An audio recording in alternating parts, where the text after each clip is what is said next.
few of the companies might require. And fourth one is if it is success, then what you required a credit card details, right? And confirmation. The final might be a confirmation, a flight booking. So these are the steps if you want to do a flight booking, or if you want to buy a book, any kind of e-commerce application, you have step by step.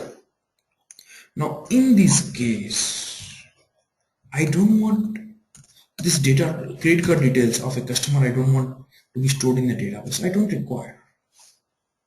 What I require only the address details and the passport details of a customer to be stored in the database. But for a browse, for a select flight, and for credit card details, I don't require a customer credit card details to be stored in my database.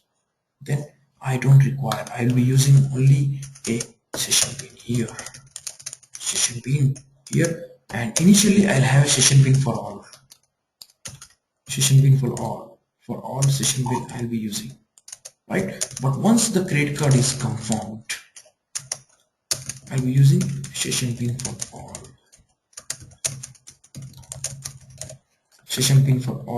But once it is confirmed, the flight booking is confirmed and the payment transaction is success, then on the confirmation I required an entity bin to store the details. That's it. And rest of the things what I require a session bins where the data is temporarily stored for a hour or 30 minutes or for 2 hours. But once the payment is confirmed, then I required the flight detail of the customer flight ticket, address, and whatever. It has to be stored in the database. In that case, I might require a entity bin for the persistence where we are using GPA, right? GPA. Now, the third one is a message driven bin. Means now we are clear about the use case of the session bin and a use case of the entity bins. Now, the third one is a message driven bin, right? Message driven bin. Now let us understand why we require a message driven bin and where exactly we require a message driven bin. Guys, do you remember during the Christmas worldwide, the Amazon.com or any greetings company, they have millions of order for the Christmas, right? People send a gift from one place to the other place, right? Instead of let us say I am staying in the Europe and my relatives are, my parent or my brother is in the US. So upon the Christmas, I don't buy a product from the Europe and then I ship from here. I use the Amazon.com or any other eBay where I do a online e-commerce and they do a shipment. So in this way, during the Christmas, you have these guys, the e-commerce companies, they have millions of transactions to complete. They have the millions of transactions. So basically what we require then, right? So a customer, a client using a browser, right? And here it's using the servlets,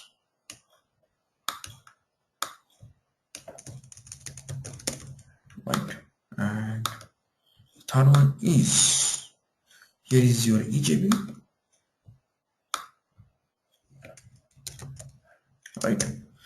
EJB, that is application layer, sorry, business layer we can say. Here are your EJBs and whatever you have, a data layer, blah blah, any kind of layer, a data layer. But so for transporting, for a shipment of the gifts or greetings, we are not going to store in the database anyhow, sir. We don't require in that data layer to be stored. It's not an entity bin, right? So basically what happens, you have a order fulfillment stack, which is a completely different right? This order fulfillment, what it does, order fulfillment, what it does. So a customer using browser sending request to the servlets, and servlet is invoking the EJB, and we know that EJB either stores in the database. Once again, three different kinds of beans here we have based upon the customer requirement. Three different kinds of beans we have. One is a session entity, and third one is message MDB, message driven bean, right? Three kinds of beans we have. Now the question comes, if it is entity session, that's fine guys, but we have a order fulfillment where every day during the Christmas, they might get every day a millions of orders. So here what we require, asynchronous communication might not be possible for a fulfillment. It's not that easy. So order fulfillment is completely a different stack, a completely different IT infrastructure. What we have here, order fulfillment is a completely different infrastructure. So now both this application, this stack and this stack, both of them has to be communicated, right? So what the communication model follows here, the communication model follows is a asynchronous model.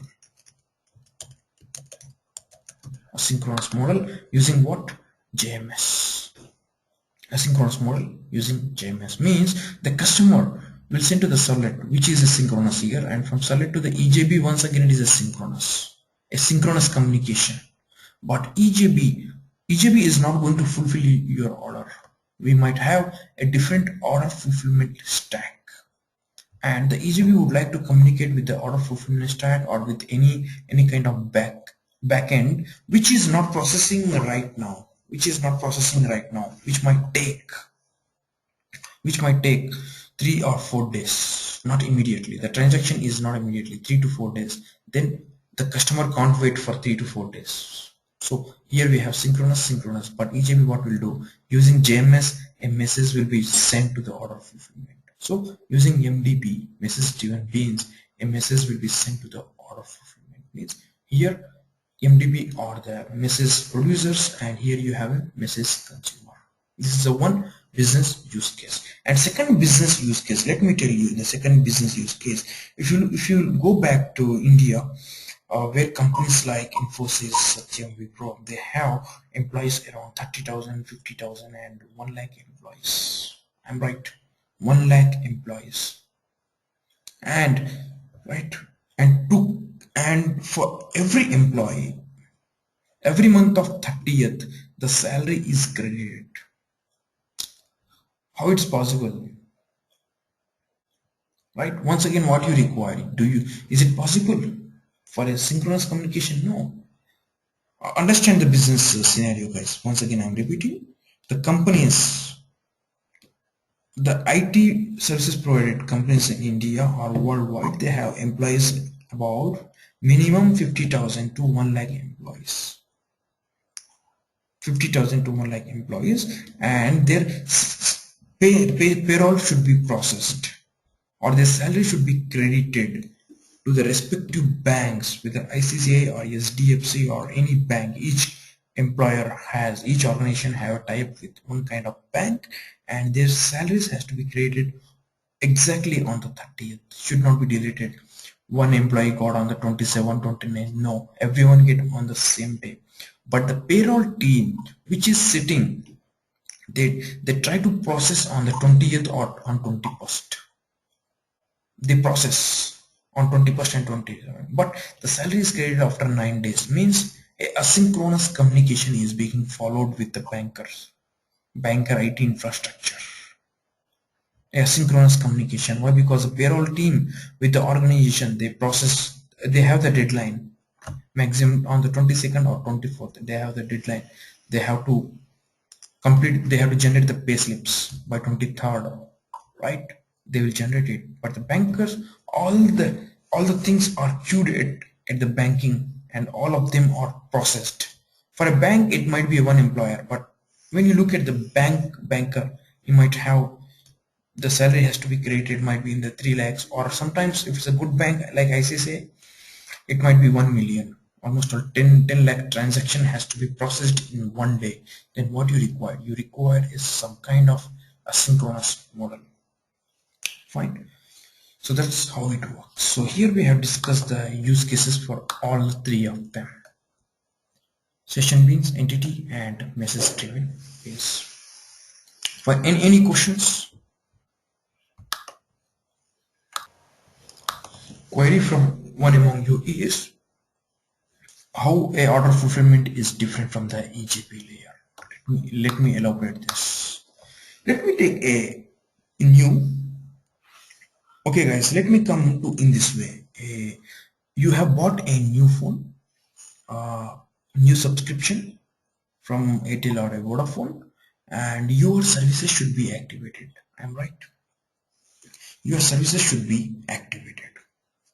Now, basically, to activate what I call a center or your wherever you are buying it, browser, a shop, right? Provider, what we can say, telecom provider, sitting on the shop, right, using the browser or its own application. We are not bothered whether it is using browser or a standalone application. We are not bothered. What exactly you are trying to do? You are trying to buy a new contract, and to buy a new contract in India, it's forget about Western countries or US guys. Immediately within 2 hours or immediately you have. But in India, almost all, if you are buying a new SIM card, right, and when you insert a SIM card, your mobile may not be working. It has to be activated on the network, right? So which might take at least one day or sometimes 12 hours, right? You agree with me? Yeah. So here he will enter your details, whatever the details are there. The details are entered, and we are assuming that we are using the entire architecture where you have a servlets or a web server, using a web server, and we are assuming that it's a EJB application, right? EJB application, and forget about the data since we are using MDB, message driven beans, where we require asynchronous. Now here the order fulfillment. What is order fulfillment, guys? In this case, the order fulfillment is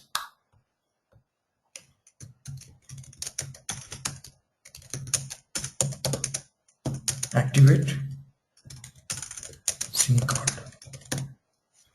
Activate your SIM card. Basically, when you buy a SIM card, it is not activated. It will be activated after 6 hours or 8 hours, sometimes one day. If you take a BSNL, I think it will be activated in 2 days.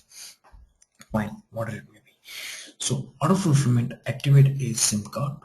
So here we are assuming we are not using a normal servlet. So all the details are sent to servlets and the EJB. And in the EJB, we are trying to use two kind of